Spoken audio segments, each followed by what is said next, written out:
Hi boys and girls, and welcome to the last Dr. Seuss video for a while. Today I will be talking about some of Dr. Seuss's other works. I will read to you part of a book that we have read before actually, and I will play a game called Did Dr. Seuss Draw It or Not? So let's review what we've learned about Dr. Seuss so far. He was born Theodore Seuss Geisel. He changed his name to Dr. Seuss, but also wrote with a different name, which we learned last time. He loves rhyming in his books. He illustrates by using thin black lines, solid colors, lots of lines to add texture. He also draws made-up creatures with parts of one animal and another animal, so something you've never seen before. He likes to rhyme. Did I say that? I think I did. And he likes to make books to entertain children. Oh, I forgot. He also started out by making books with very easy words. Now, there are other books that he wrote that are a lot more complicated and are very long. Have you ever read a book or heard of How the Grinch Stole Christmas?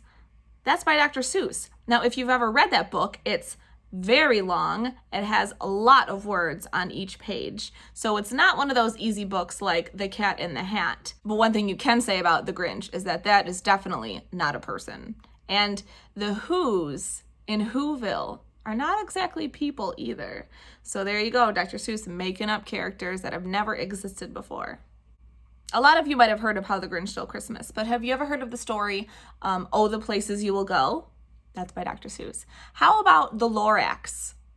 That's Dr. Seuss. How about Horton Hears a Who? That is Dr. Seuss. The book I have today by Dr. Seuss is one that we have read before. A couple weeks or maybe even months ago, when I started talking to you about rhyming, I brought a book out at morning meeting and I read it to you. I'm not going to read the whole thing. I'm going to read parts of it. And we're going to be looking for the things we've learned about Dr. Seuss so far.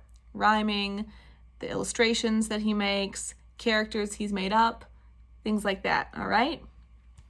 There's a wocket in my pocket. Do you remember? I do. Did you ever have the feeling there's a wasket in your basket? Or a neuro in your bureau? Or a wazit in your closet? Now let's stop for a second. Did Dr. Seuss rhyme? Yeah. Neuro, bureau, wazit, closet, wocket, pocket. Did Dr. Seuss make up creatures that have never existed before? Maybe taking parts from one animal and mixing it with another. Those kind of look like duck feet, but only two. Let's look at this creature. It's got a tail maybe like a rabbit or a squirrel, but with kind of like a human head and crazy hair. And let's look at the drawings. Solid colors. He stayed in the lines. Didn't mix colors at all. Lots of little black lines to add texture. Well, there you have it. So far, so good. I'm going to end this book. Remember, I'm not going to read the whole book, but I will end it with "And the Zow were in the shower," because for some reason, every year when I read this book, kids remember the Zow were in the shower. I don't know. Now what I'm going to do is show you a couple different pictures, and some of those pictures will be drawn by Dr. Seuss and some will not be drawn by Dr. Seuss. So we're going to play a little game today. Is this a Dr. Seuss drawing? Yes. Notice that creature and those black lines that add texture. Is this a Dr. Seuss drawing? It is. That's a creature I've never seen before, but also look at the colors. Dr. Seuss stayed in the lines. How about this? This is not a drawing by Dr. Seuss. I see colors that reach the lines and don't reach the lines. I see some colors that go past the lines and mix with others. I see a lot of different types of the color green. How about this? This is a drawing by Dr. Seuss. Thing 1 and Thing 2 from The Cat in the Hat. Notice those bold colors that go right up to the black lines and stop there. This is not a drawing by Dr. Seuss. I see colors that don't go all the way to the lines, and I see colors that are mixed together. And here we have another drawing by Dr. Seuss. Those fish have wings.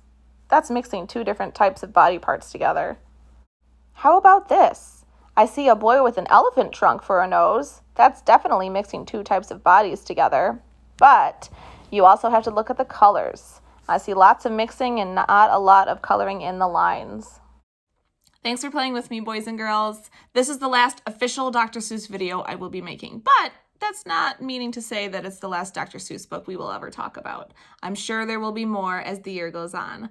All right, thank you for learning with me, and I can't wait to hear about the new author for tomorrow. Bye-bye.